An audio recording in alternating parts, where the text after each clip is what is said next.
Eh, Hola, buenas tardes. Solo vamos a dar unos segundos antes de comenzar, que terminen de conectarse todas las personas.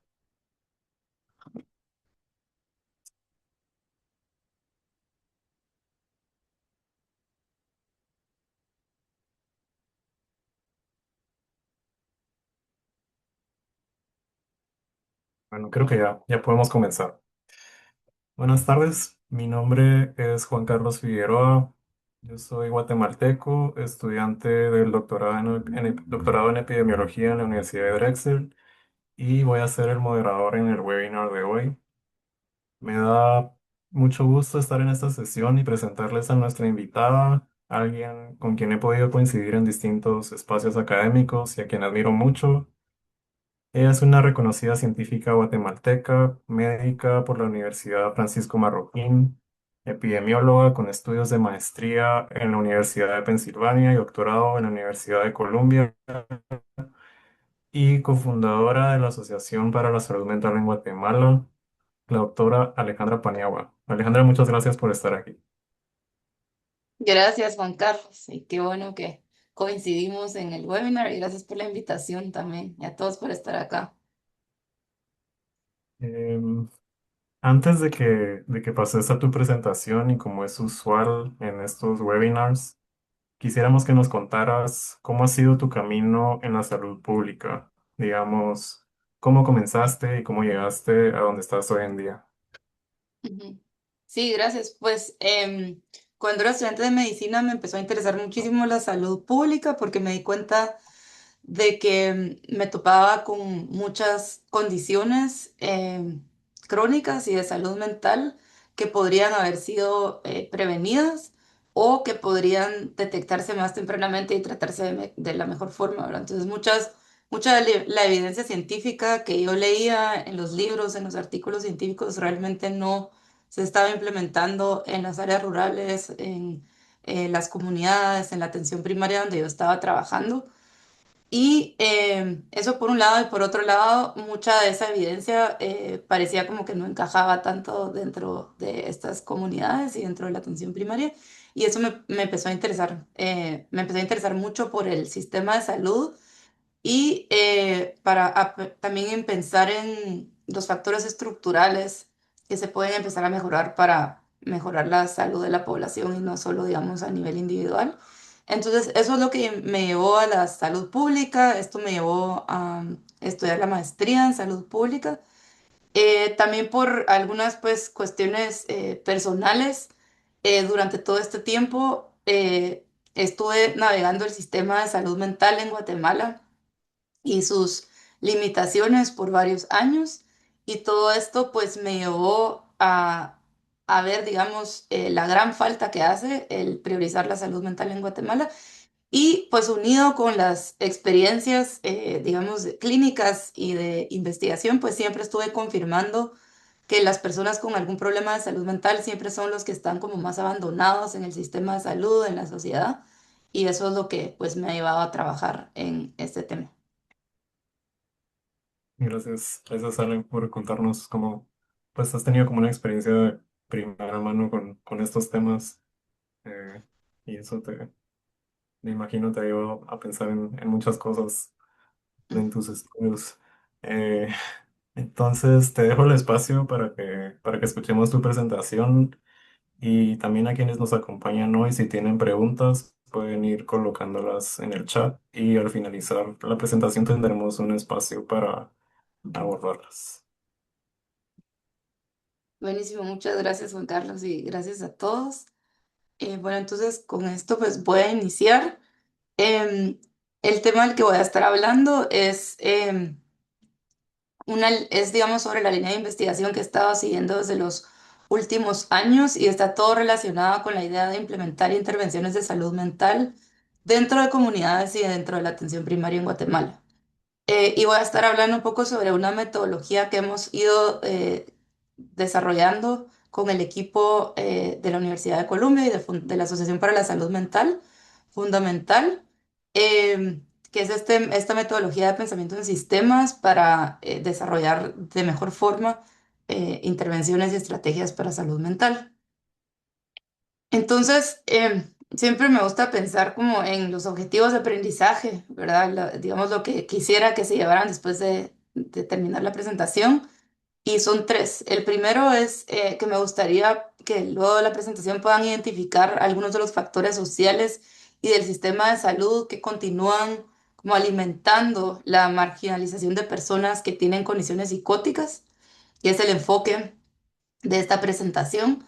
Y especialmente personas con condiciones psicóticas dentro de comunidades mayas e indígenas, ¿verdad? En Guatemala.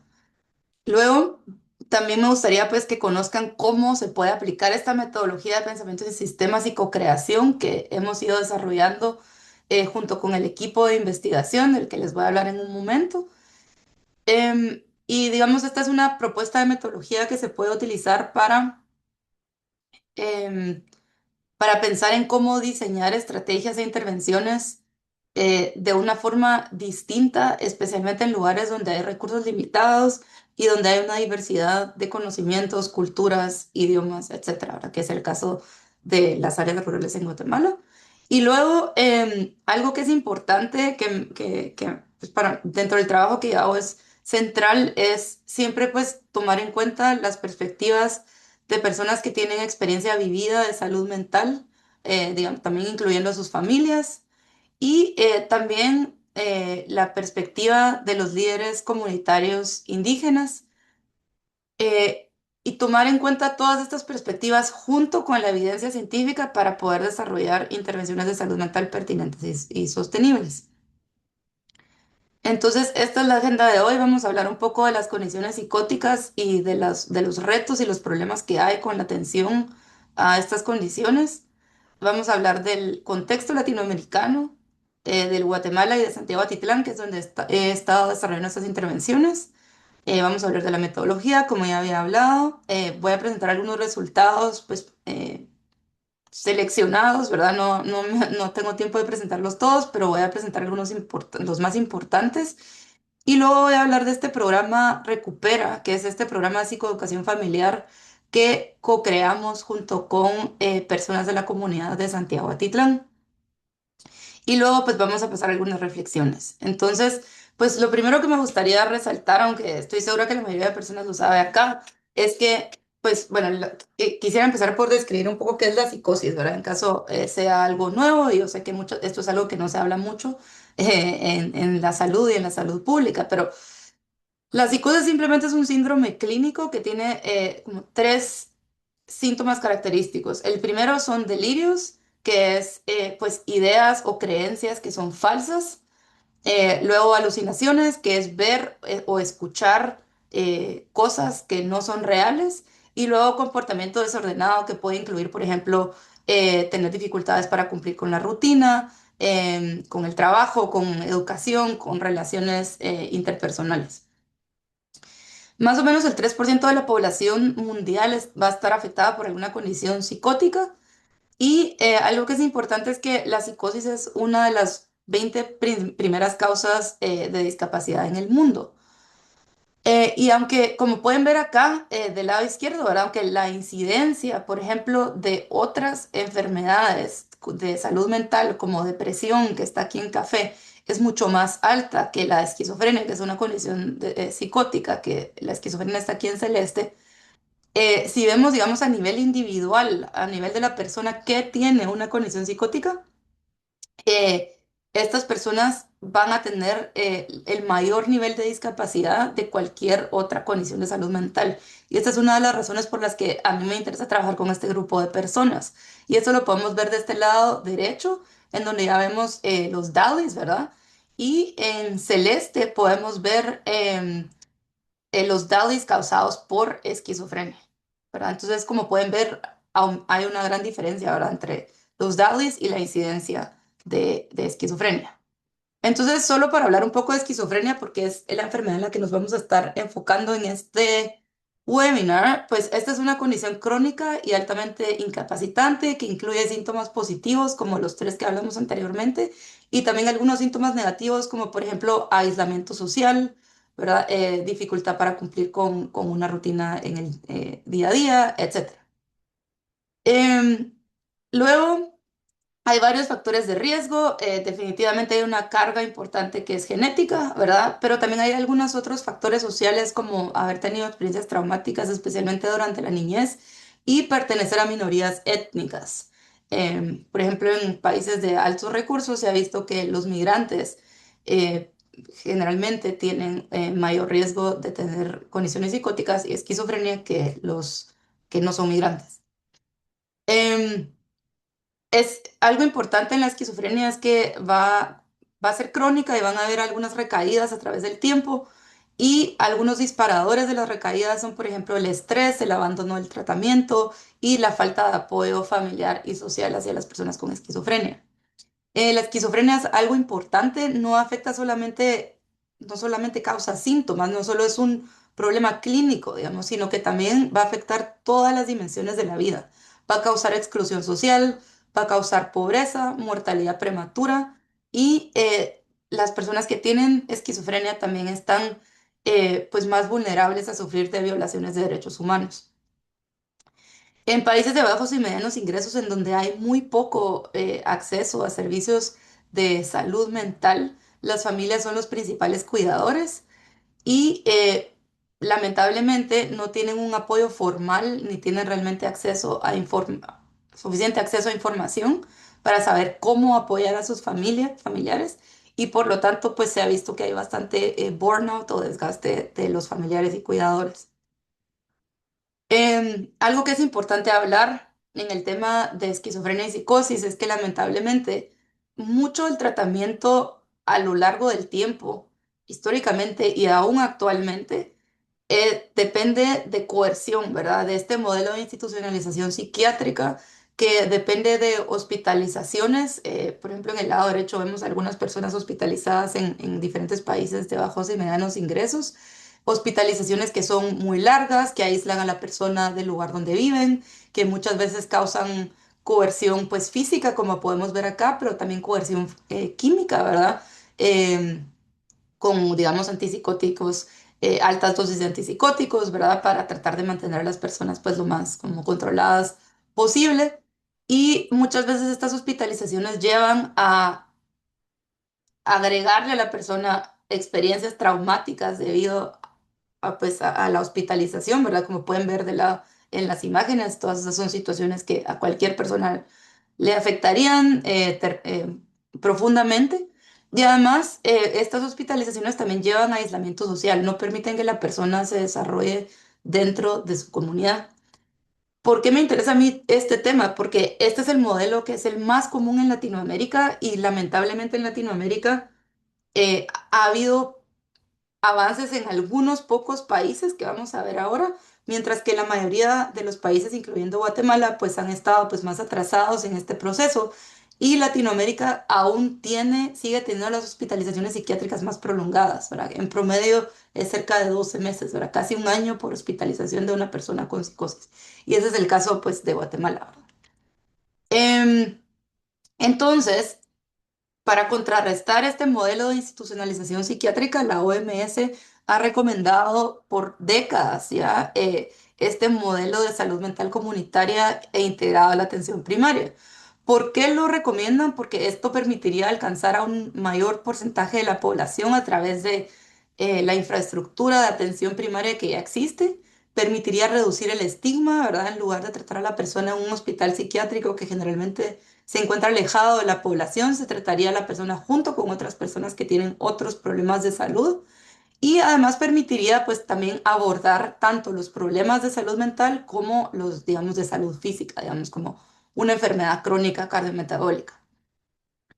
Em, en 1990, perdón, esto es 99, varios países de Latinoamérica firmaron la Declaración de Caracas, que era una declaración que prometía em, que los países iban a empezar a desinstitucionalizar sus servicios de salud mental y buscaba que entonces las personas con problemas de salud mental pudieran vivir dentro de la comunidad y se promovía el consentimiento informado para obtener tratamiento. No todos los países firmaron y no todos los países han hecho suficientes avances. Los que están liderando son, hasta ahora, son Chile, Brasil y Argentina, y más recientemente Perú y Bolivia también se han empezado a unir a este proceso. Em, Lamentablemente, como podemos ver acá en gris, Centroamérica ha estado bastante atrasado, ¿verdad? Esto incluye a Guatemala.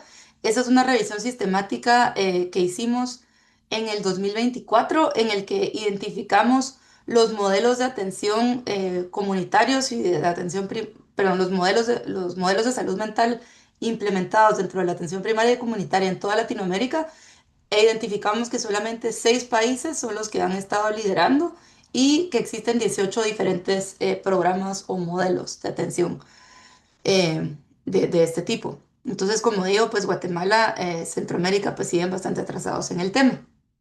Y es una de las razones, uno de los motivantes de trabajar en este tema. Entonces, en Guatemala, pues sabemos que hay pocos datos, poca investigación en salud mental. Realmente nuestro grupo es de los primeros que está iniciando todo este trabajo y por eso nos sentimos bastante pues emocionados y pues afortunados de poder liderar en este campo. Pero digamos, la única encuesta nacional de salud mental que se ha hecho fue en el 2009 y se vio que cerca de 1 a 3 personas va a tener una enfermedad de salud mental a lo largo de su vida, pero menos del 3% va a recibir algún tipo de atención de salud mental. Un análisis secundario de esta encuesta nacional de salud mental mostró que las poblaciones que han estado expuestas a violencia del conflicto armado tienen un mayor riesgo de diferentes condiciones de salud mental. Como pueden ver acá, ¿verdad? Los odds ratios para depresión, ansiedad y síndrome de estrés postraumático en la población indígena maya que estuvo expuesta principalmente a violencia del conflicto armado. A pesar de que han habido diferentes instituciones de derechos humanos que han estado presionando para cambiar el modelo de salud mental en Guatemala, continuamos teniendo un modelo de institucionalización psiquiátrica que ha llevado a diferentes reportajes, demandas contra el Estado y actualmente hay una demanda contra el Estado de Guatemala que está empujando para que finalmente hayan algunos cambios y se empiece a promover la atención de salud mental y atención primaria. Y eso es un aspecto en el que estamos colaborando con el Ministerio de Salud, con nuestro equipo. A pesar de que existe este modelo, al hablar con los líderes del Ministerio de Salud, con los proveedores de salud y personas de la comunidad, todas las personas coinciden en que integrar los servicios de salud mental dentro de la atención primaria y comunitaria es una prioridad y debería ser una prioridad. Solo que no es así. Y la pregunta que surge normalmente es, bueno, pero ¿cómo hacemos esto? Pero sabemos que sí es importante, pero ¿cómo logramos esto en Guatemala, verdad? Con los recursos limitados que tenemos. Y esa es, digamos, la pregunta general, ¿verdad? Que yo trato de responder con las investigaciones que hacemos. Entonces, voy a presentar un estudio, ¿verdad? Una línea de investigación que hemos estado llevando desde hace algunos años, desde el 2024, enfocado enfocada en psicosis. Y entonces voy a empezar presentando pues los objetivos, luego vamos a hablar de los métodos y luego vamos a hablar de algunos de los resultados. Entonces, en el 2024 aplicamos y obtuvimos unos fondos piloto para diseñar un modelo de atención comunitario orientado a la recuperación para personas con condiciones psicóticas de un municipio con población principalmente indígena maya, ¿verdad? Que en este caso fue Tsutujil y ahorita vamos a hablar un poco de esto. Teníamos 3 objetivos, los primeros 2 ya los finalizamos y ahora estamos trabajando en el tercero. El primero se enfocaba en describir las percepciones, respuestas hacia psicosis y la definición de recuperación desde la perspectiva de las personas de la comunidad en donde estábamos trabajando. Luego queríamos también mapear los recursos comunitarios disponibles y los no disponibles, ¿verdad? Para entender cómo desde la comunidad se puede promover la recuperación de las personas con psicosis. Y luego, después de crear el modelo o una idea, un concepto del modelo, pues queríamos evaluar la aceptabilidad y factibilidad de este modelo de atención. Y eso es en lo que nos encontramos trabajando ahora. Les voy a hablar un poco pues del municipio donde hemos estado trabajando, que es Santiago Atitlán. En realidad, pues yo he trabajado en este municipio desde hace ya casi 10 años por diferentes razones. Siempre sigo regresando a Santiago Atitlán, entonces ha sido pues un honor poder trabajar en colaboración con personas de Santiago Atitlán y aprender de ellos, ¿verdad? Y trabajar juntos en este tema. Entonces, bueno, Santiago Atitlán es una municipalidad que pues hasta ahora era principalmente rural, ahora pues ya el casco urbano o digamos el centro de Santiago se considera que es semiurbano. Tiene aproximadamente 50.000 habitantes según el último censo y el 95% es de etnia maya tzutujil. Algo importante es que Santiago Atitlán estuvo fuertemente afectado por la guerra civil, con algunas masacres y violencia, ¿verdad? Constante, principalmente en los años 90, que llevó a que la población sea bastante consciente de las necesidades de salud mental que tiene la misma población. Sin embargo, como la misma población lo describe, ¿verdad? Los servicios de salud mental formales que existen realmente no logran responder a esa gran necesidad que hay de salud mental en la población. Algo importante, pues, en Santiago Atitlán es que existe, pues, pluralismo médico, que es algo bastante común en varias áreas rurales de Guatemala. En Santiago Atitlán esto es bastante evidente y esto se ve, por ejemplo, porque se practica, pues, medicina biomédica dentro de los centros y los puestos de salud y también en algunas clínicas privadas o, digamos, ONGs que existen en el municipio. Y al mismo tiempo existe una fuerte red de terapeutas mayas, comadronas y líderes religiosos que también promueven y apoyan a las personas con cualquier problema de salud, pero también con problemas de salud mental. Esto es algo, pues, súper importante para resaltar. Entonces, en el 2023, como parte de mi disertación del doctorado, fue como iniciamos el trabajo de salud mental en Santiago Atitlán, aunque en ese momento todavía no nos enfocábamos en psicosis, sino que en condiciones de salud mental comunes.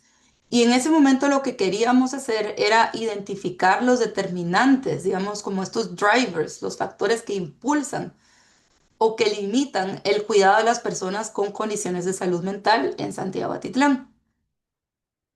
Em, Queríamos hacer un mapeo del sistema y como mapeo, como sistema, pues nos referíamos tanto a la atención primaria, era como el sistema de atención primaria, como a la comunidad y a esta red de terapeutas mayas y comadronas, líderes comunitarios que existen en la comunidad y que apoyan a las personas con condiciones de salud mental. Para esto hicimos 20 entrevistas semiestructuradas y 4 talleres participativos. Esta es una imagen de uno de estos talleres. Y como pueden ver, pues teníamos bastante diversidad de participantes. Teníamos enfermeras profesionales, auxiliares, comadronas, terapeutas mayas, líderes religiosos, comunitarios y también personas con condiciones de salud mental, ¿verdad? Jóvenes que habían tenido condiciones de salud mental. Todo esto nos permitió aprender muchísimo sobre el sistema y aunque no voy a hablar de todos los detalles de este diagrama, esto es el diagrama que obtuvimos que se llama un diagrama de bucles causales o causal loop diagram. Y lo que vemos acá, pues en resumen, es que encontramos dos lados del sistema, ¿verdad? Del lado izquierdo tenemos el lado del sistema de atención primaria y del lado derecho tenemos el lado de la comunidad. Y en los diferentes cuadritos con colores tenemos, digamos, los subsistemas dentro del sistema. Identificamos 6 subsistemas.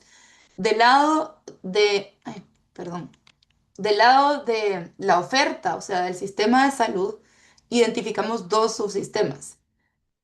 Primero, los recursos para salud mental en celeste, que pueden ver aquí abajo, y luego la capacidad y motivación de los trabajadores de salud para proveer servicios de salud mental, que está aquí en verde. Y luego, del lado derecho, en la comunidad que representa la demanda, identificamos 4 subsistemas. El conocimiento y concientización sobre salud mental, que está aquí en anaranjado, estigma, que está acá en morado, el acompañamiento y apoyo de proveedores comunitarios como Comadronas, que está aquí en rosado, y luego la confianza en el sistema de salud, que está aquí en amarillo. Entonces, todos estos subsistemas interactúan unos con otros para influir tanto la prevalencia de las condiciones de salud mental, que la vemos acá pues del lado derecho, ¿verdad? En gris, como también la provisión o la implementación de servicios de salud mental dentro de la atención primaria, que es como el outcome, el resultado central que tenemos aquí en medio. Entonces, esto solo es para darles una idea general de lo que aprendimos. Este mapeo nos ayudó en realidad a identificar algunas estrategias posibles para poder empezar a mejorar la implementación de servicios de salud mental en la atención primaria. Pero lo clave que aprendimos acá, que nos sirve para el estudio del que estamos hablando hoy, es que al ver este diagrama es obvio, ¿verdad?, que la oferta y la demanda interactúan. Sin embargo, muchas veces en salud mental global, eh, las investigaciones y los esfuerzos se enfocan principalmente en el lado izquierdo, que es digamos, en los proveedores de salud, en capacitar a los proveedores de salud, en mejorar su capacidad, etcétera, ¿verdad? Y se deja mucho de lado digamos, la parte comunitaria y la necesidad que hay de generar demanda dentro del lado de la comunidad. Entonces, por ejemplo, si no se mejora la confianza de la comunidad en el sistema de salud, es imposible que vaya a haber realmente una provisión adecuada de servicios de salud mental, por más que hayan proveedores de salud capacitados para atender a estas personas, porque las personas no van a buscar, ¿verdad? No va a haber demanda para esos servicios.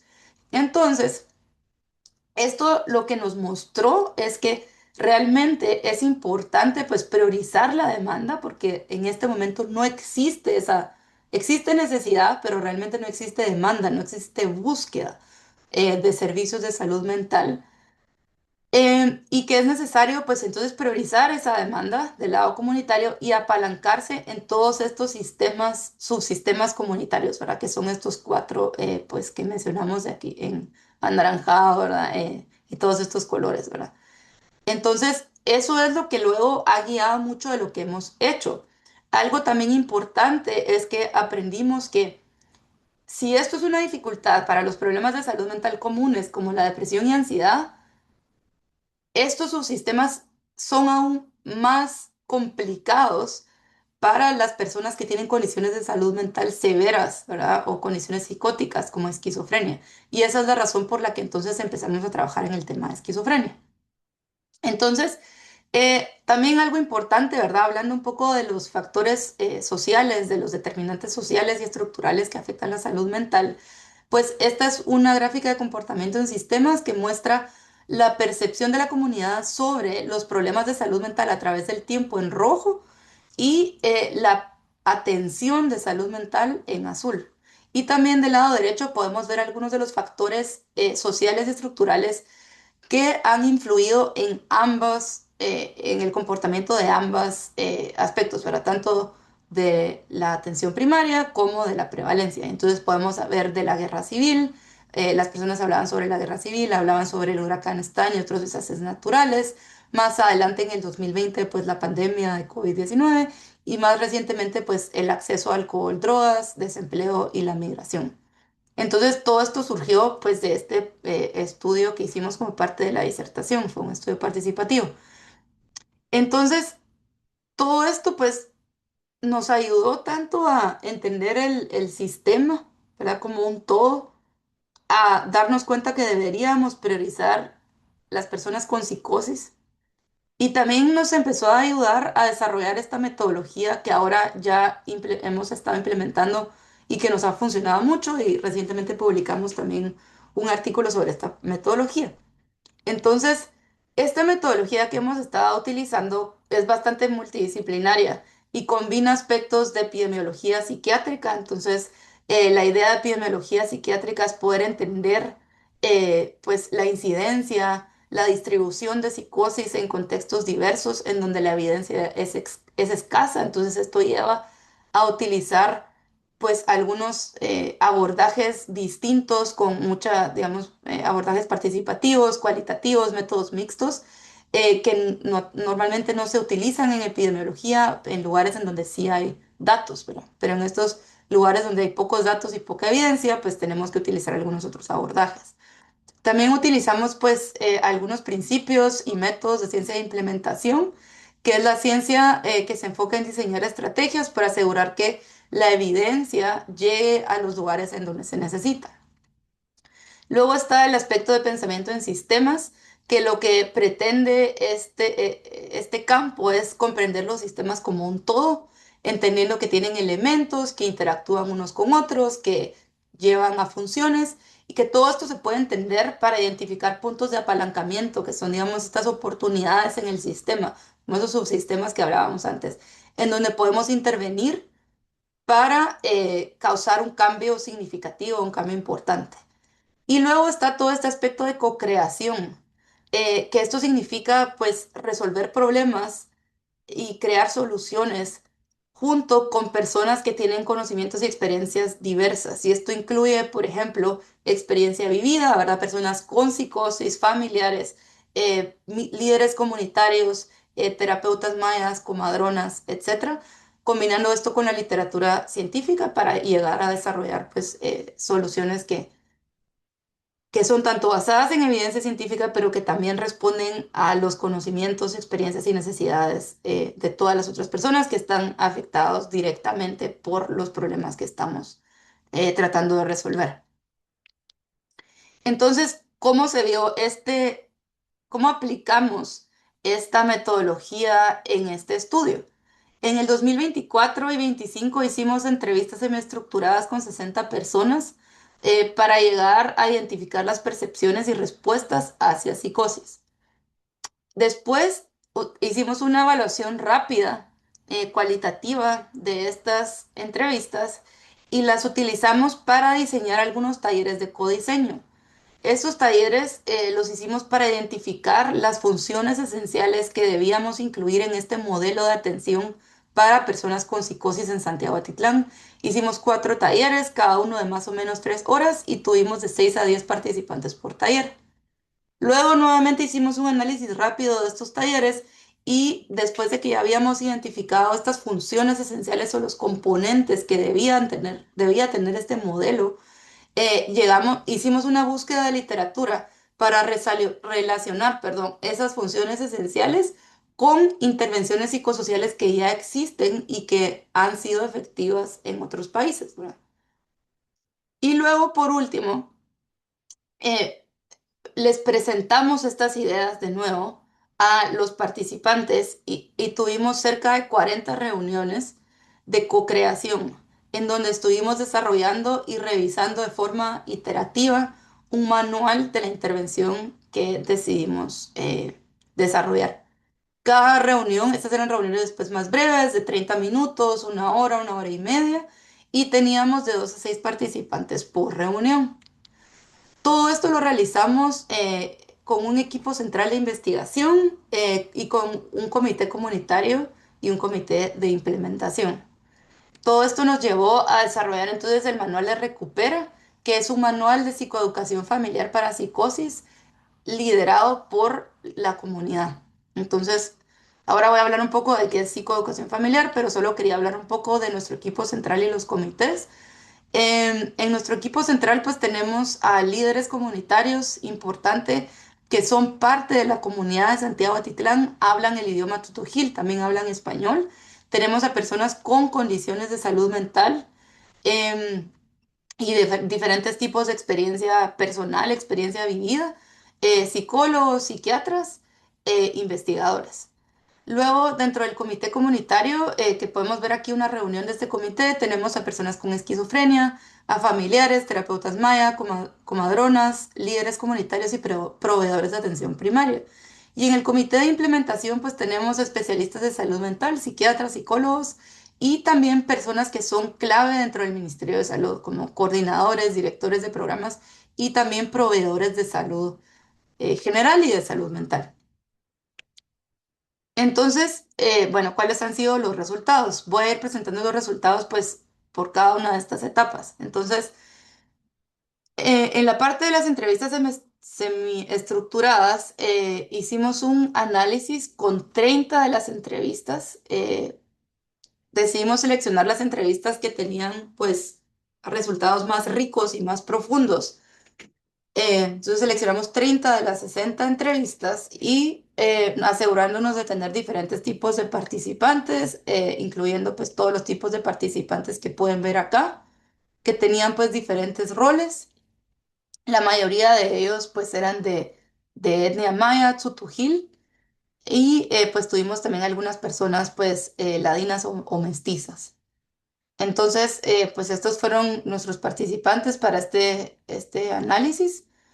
Y hicimos un análisis de métodos, un análisis cualitativo rápido por matrices. No voy a hablar en detalle de esto, tenemos un artículo publicado, pero en general hay cosas importantes aquí que resaltar y lo que quisiera resaltar es la parte acá de las entrevistas semiestructuradas y el modelo explicativo. Em, pues vimos que habían diferencias importantes en el modelo explicativo de diferentes tipos de participantes. Por ejemplo, los proveedores tradicionales enfatizaban mucho los cambios físicos de las personas se van a ver pálidas, se van a ver cansadas, eh, van a verse como que perdieron la mente, por ejemplo, mientras que otros participantes como los familiares y los proveedores de salud se enfocaban en señales sociales, ¿verdad? Y de comportamiento de las personas con esquizofrenia. En cuanto al tratamiento y el manejo de la esquizofrenia, algo importante es que vimos que había bastante tensión entre los proveedores tradicionales como comadronas y terapeutas y los proveedores biomédicos como médicos y especialistas de salud mental. Una tensión en la que, digamos, hay bastantes diferencias y digamos que hay bastante rechazo, eh, según captamos nosotros principalmente de los proveedores biomédicos hacia los tradicionales, pero también mucha desconfianza desde los proveedores tradicionales hacia los proveedores biomédicos y el sistema de salud público en general. Vimos que las comadronas logran dar acompañamiento a las personas con psicosis y a sus familiares, un acompañamiento psicosocial y también eh, son como un vínculo, un puente entre la comunidad y el sistema de atención biomédica. También vimos diferencias en cómo se comprenden las causas, ¿verdad? En los diferentes participantes, pero en general la mayoría habló de situaciones traumáticas, situaciones de violencia, dificultades, digamos, disfunción familiar. Y también importante, se vieron diferencias, digamos, de género entonces, por ejemplo, para las mujeres se hablaba principalmente de situaciones traumáticas relacionadas a violencia intrafamiliar, violaciones sexuales, etcétera, como causa o un disparador de psicosis. Em, También hicimos algunas preguntas de recuperación que ahora voy a hablar de ellas. Lo más importante, pues tal vez para mencionar acá son esos temas transversales que identificamos. Vimos que los modelos explicativos son bastante dinámicos y están influidos por el curso de la enfermedad, las interacciones con los diferentes sectores. Vimos que el estigma es una barrera que atraviesa todos estos sectores, las diferencias de género que ya les mencionaba. Y luego, que las expectativas de la comunidad sobre qué se espera de una persona dentro de la comunidad están muy relacionadas con los resultados de recuperación que vamos a hablar ahora. Entonces, algo importante que nosotros queríamos identificar era cuáles son esos resultados de recuperación que importan, qué le importa a las personas. Y esto está también publicado, pero aquí muy brevemente vimos algunos resultados relacionados a bienestar general, a autocuidado, a ser parte de la comunidad y ser parte de actividades recreativas, a poder tener un ingreso y a también mantener relaciones familiares pues saludables y ser parte de la familia. Entonces todo esto, todos estos resultados cualitativos han ido guiando cómo hemos ido adaptando, perdón, perdón, primero seleccionando y luego adaptando la intervención. Entonces, después de haber hecho estas entrevistas, pasamos a seleccionar la intervención y entonces identificamos algunas funciones esenciales junto con los participantes que las podemos ver acá. Y luego de hacer esta búsqueda de literatura, identificamos que la intervención que tenía más coincidencia con estas funciones esenciales que identificamos es la psicoeducación familiar. Entonces, la psicoeducación familiar tiene algunos ingredientes esenciales que justo responden a estas funciones esenciales identificadas. Entonces, por ejemplo, la psicoeducación familiar provee habilidades de comunicación, de manejo de esquizofrenia. Y esas fueron algunas de las funciones esenciales identificadas, como pueden ver acá. Luego, también vimos que era necesario tener algunos componentes adicionales como identificar a las personas de psicosis dentro de la comunidad y no solamente dentro de la atención primaria. Vimos que había necesidad también de dar apoyo de pares dentro de las personas con esquizofrenia y que era necesario también pues conectar a las familias con la atención primaria y las organizaciones comunitarias. Y entonces así es como, digamos, se ve nuestro modelo. La psicoeducación familiar está en el centro y hay conexión con organizaciones comunitarias, atención primaria y pues también identificación comunitaria. Luego tomamos algunas decisiones de adaptación durante las reuniones de codiseño y esto fue para lograr pues mejorar la aceptabilidad y factibilidad de este modelo que habíamos seleccionado. Decidimos entonces cuál iba a ser la estructura, decidimos que necesitábamos pues definitivamente hacer una adaptación cultural, que la intervención iba a ser en Sotujil, con metáforas culturales, con bastante apoyo visual, que el formato iba a ser en persona, con múltiples familias y que los facilitadores iban a ser líderes comunitarios jóvenes en lugar de especialistas o proveedores de atención primaria. Esto es por la confianza, por el idioma, por la cercanía. También seleccionamos sí, diseñamos la frecuencia y decidimos que va a ser pues cada 2 semanas con más o menos 90 minutos por sesión y que va a durar 6 meses. Entonces, con toda esta información y todo este proceso, entonces llegamos a tener y a diseñar este manual del programa que le llamamos Recupera. Y entonces es un programa de psicoeducación familiar comunitaria. Y este manual lo que muestra es pues todo el contenido que necesitan saber los facilitadores y toda la información que se necesita para poder implementar este programa de psicoeducación. Esto, como pueden ver acá al lado derecho, pues pueden ver las 3 fases del programa. Hay una fase de integración, luego 2 talleres y luego 10 sesiones distintas multifamiliares que se dan a lo largo de cinco meses. Todas estas sesiones las codiseñamos, las validamos junto con los comités comunitarios, los comités, perdón, el comunitario y el de implementación.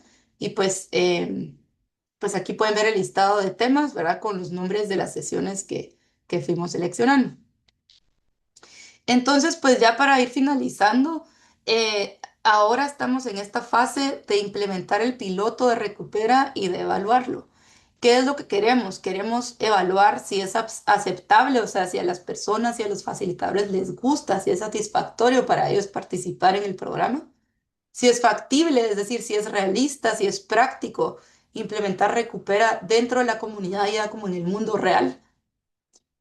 Queremos también identificar adaptaciones adicionales que se necesitan para mejorar aún más la implementación de Recupera, y eso es necesario porque esta es la primera vez que lo estamos implementando. Y queremos explorar algunos resultados preliminares, ¿verdad? No son los definitivos porque vamos a tener una muestra pequeña, pero sino que son preliminares. Y esto incluye la función, ¿verdad? Que tanto la persona ha mejorado su funcionalidad, que tanto la familia ha mejorado, ¿verdad? La función familiar y también algunos resultados clínicos como los síntomas de psicosis. Y luego, pues, algunas de estas recomendaciones y lecciones que hemos ido aprendiendo desde el 2022 hasta la fecha, las publicamos recientemente en este artículo que fue un viewpoint del Lancet Global Health. Y pues acá está, pues, la referencia. Y pues damos 4 recomendaciones. Todo se centra alrededor de involucrar desde el principio y a través del proceso a personas con condiciones de salud mental, con psicosis, a líderes comunitarios, incluyendo pues a personas que tienen la misma cultura que la comunidad, ¿verdad? En este caso, Sutujil, personas del sistema de salud y también a investigadores o pues académicos. Entonces, pues pueden leer el artículo si les interesa, ¿verdad? Está abierto, es open access. Y luego, pues solamente algunas reflexiones, ¿verdad? Para cerrar, y algunas reflexiones relacionadas a los tres objetivos de aprendizaje. Creo que algo muy importante es que la brecha de tratamiento en psicosis, pues muchas veces se habla como que se debe a la falta de proveedores de salud mental y en realidad también está influido y causado en parte por exclusión histórica, exclusión de los servicios de salud y también un modelo psiquiátrico que en realidad no fue diseñado para las comunidades, como con las comunidades de Guatemala, ¿verdad? Con las que estamos trabajando. Em, Aprendimos también que este pensamiento esta metodología de pensamiento en sistemas y co-creación sí puede servir para diseñar intervenciones en contextos con recursos limitados y ayuda a co-crear junto con la comunidad en lugar de tomar un modelo, una intervención que se hizo en otro país y trasladarlo, pues tratar de trasplantarlo, ¿verdad? Y luego, la experiencia vivida ha sido, digamos, el fundamento, el centro de todo lo que hemos estado haciendo y hemos aprendido que no solo es posible involucrar a las personas con condiciones de salud mental como esquizofrenia, sino que también este ha sido un proceso que parece pues interesarle a las personas. Hemos tenido 100% de retención de las personas que hemos ido identificando, ninguna ha dejado de participar. Y estas son las mismas personas que ahora van a ser parte del piloto de Recupera.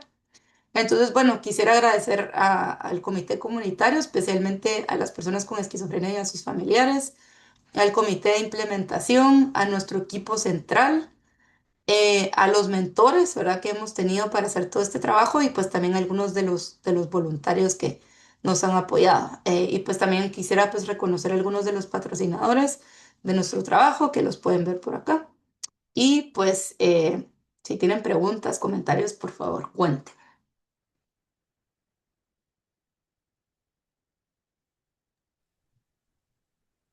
Muchas gracias, Ale.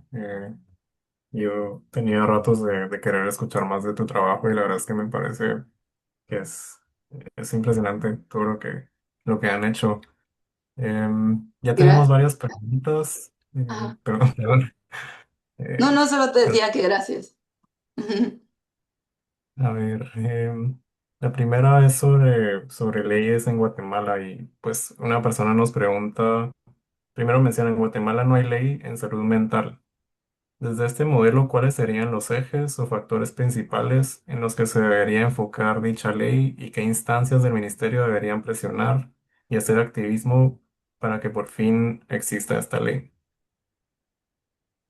Sí, eso es un muy buen punto y eso ha sido una de las principales barreras e incluso una de las excusas tal vez en las que las personas que a veces no quieren tomar decisiones de, digamos, mejorar la atención que se le pone a la salud mental o los recursos que se le dedican, la gobernanza de la salud mental, es una de las razones en las que, digamos, en las que se esconden, ¿verdad?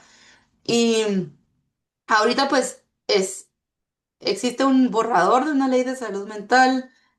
Con nuestro grupo estuvimos apoyando a que se escribiera la ley. Está en proceso de que se lea y se revise en el Congreso, pero definitivamente sí es una barrera. Y nosotros empujamos por algunas de las cosas que hemos aprendido acá y una es que definitivamente se deben promover servicios y atención de salud mental dentro de la atención primaria y no podemos depender solamente pues de un hospital psiquiátrico, ¿verdad? Para todo el país, eso ha sido central. Luego hay algunas cuestiones pues estructurales relacionadas al estigma. Por ejemplo, hay muchos lugares de trabajo que al enterarse de que una persona tiene una condición de salud mental, la, la sacan del trabajo, ¿verdad? Y pues obviamente esto no es justificable. Las personas con condiciones de salud mental pueden trabajar. Eso es algo también que se menciona en esta nueva ley, en este nuevo borrador de la ley. Y otro aspecto también es el acceso a medicamentos. Y esto es un problema en el tema de cualquier medicamento en Guatemala, pero especialmente para salud mental, porque los medicamentos son muy caros, son poco accesibles, no están disponibles en toda Guatemala. Y además, los seguros, cuando las personas tienen un seguro privado, no cubren, no cubren ni los medicamentos, ni las hospitalizaciones, ni la atención por salud mental. Entonces, ese es otro aspecto que mencionamos dentro de la ley, ¿verdad? Según, pues que es algo que también ha surgido en los resultados de nuestros estudios. Y la última parte que también que mencionamos en la ley es esta necesidad de hacer vigilancia de salud mental y hacer más investigación de salud mental, ¿verdad? Porque realmente necesitamos saber dónde estamos y para saber cuáles son los modelos que funcionan, ¿verdad? Los modelos de atención. Y luego, pues necesitamos hacer investigación, evaluación para saber si estos modelos están funcionando. Entonces, eso es otro aspecto que también mencionamos en la ley de salud mental. Pero sí, esperemos que pase la ley porque eso nos serviría como apoyo, ¿verdad? Para justificar muchos de esos cambios que estamos pidiendo. Y sí, veo que es el doctor Pais que hizo este comentario. Gracias. El doctor Pais nos ha apoyado muchísimo, lo menciono por acá en nuestra diapositiva anterior. Y él ha trabajado desde hace varios años en Santiago Atitlán y sí, ha sido un apoyo enorme para todo el trabajo que hacemos. Entonces, sí, gracias, doctor, por unirse. También nos preguntan esto sobre formación. La mayoría de médicos en atención primaria no tienen entrenamiento en salud mental. ¿Qué estrategia han implementado o sugerido para poder entrenar o capacitar a los médicos y también para que sí provean la atención a a los pacientes? Ujú. Sí, pues en realidad existe un modelo que es MHGAP, ¿verdad? Que es un modelo creado por la OMS para capacitar a proveedores de salud no especialistas. Eso incluye médicos, puede incluir también enfermeros, auxiliares de enfermería. Y es una versión simplificada de los algoritmos de tratamiento, perdón, para salud mental. Entonces, eso es algo que identificamos, que es una necesidad enorme, pero digamos, pero decidimos trabajar primero como punto de partida este programa de psicoeducación familiar porque pensamos que no se podía iniciar por la atención primaria si no había forma de detectar y de apoyar a las familias que son actualmente los principales cuidadores. Y si no hay, digamos, apoyo, perdón, confianza en el primer nivel de atención.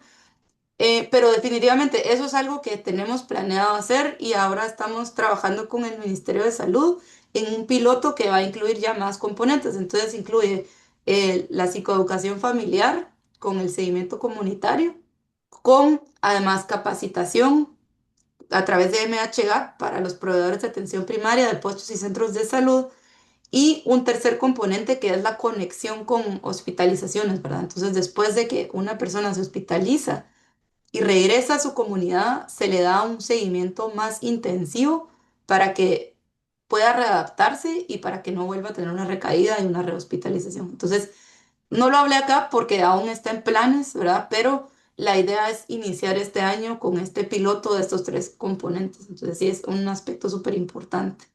Gracias.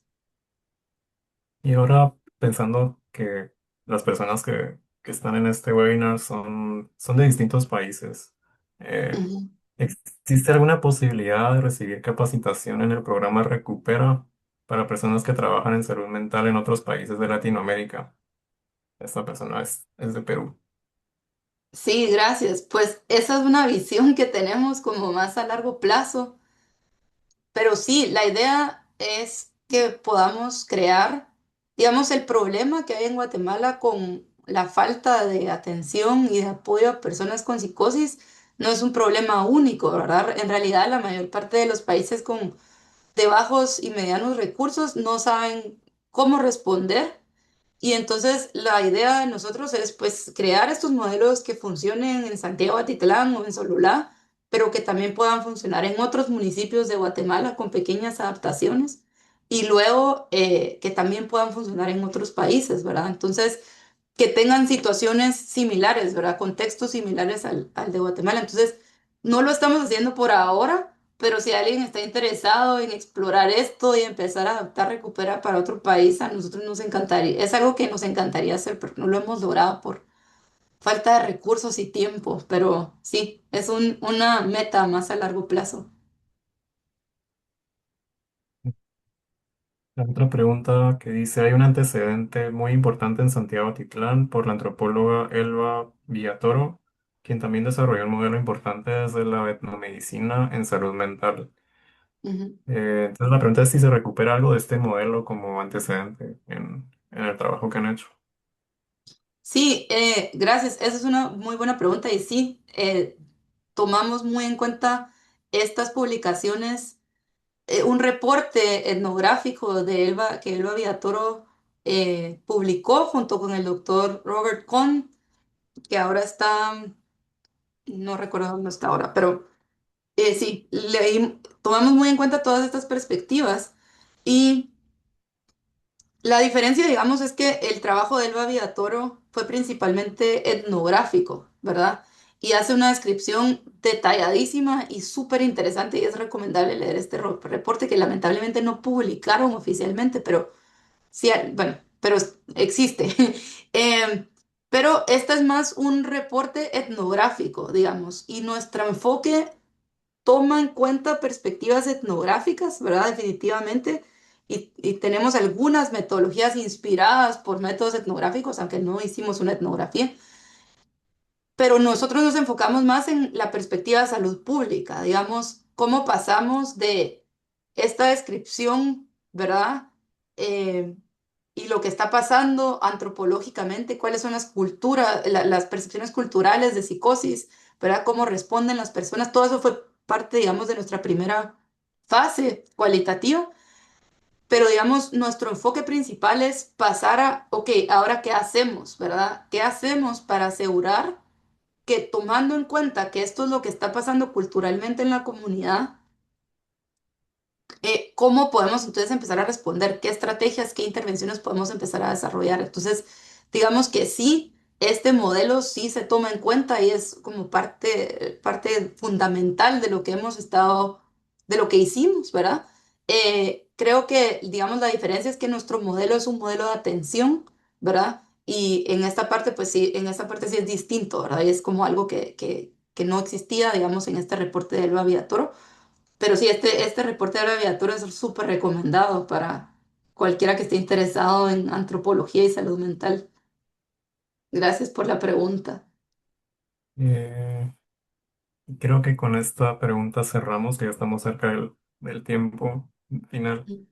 ¿En qué manera la gentrificación y la presión turística influyen en el bienestar psicosocial de los habitantes originarios y qué estrategias y metodologías permiten realizar esta investigación de forma participativa, ética y no intrusiva?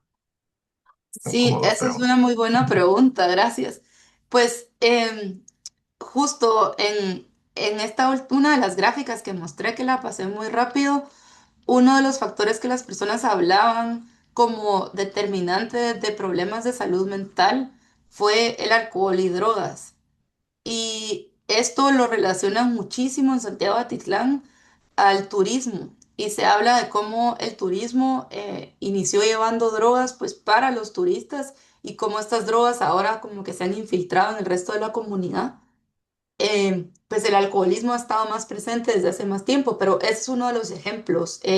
También se habla mucho de la aculturación, ¿verdad? Y de cómo los migrantes de otros países, el turismo, la influencia, digamos, de cultura occidental, cómo esto ha ido causando esta aculturación, esta pérdida como de la cultura, principios, cohesión comunitaria y cómo esto ha afectado también en la salud mental. Es algo que sí surge, lo tenemos como datos cualitativos, pero sí es algo súper interesante para estudiar más. Gracias por la pregunta y gracias a todos por estar acá.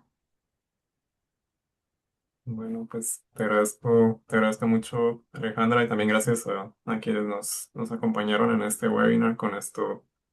concluimos y que, Gracias. Gracias, Juan Carlos, y chao, gracias a todos por la invitación.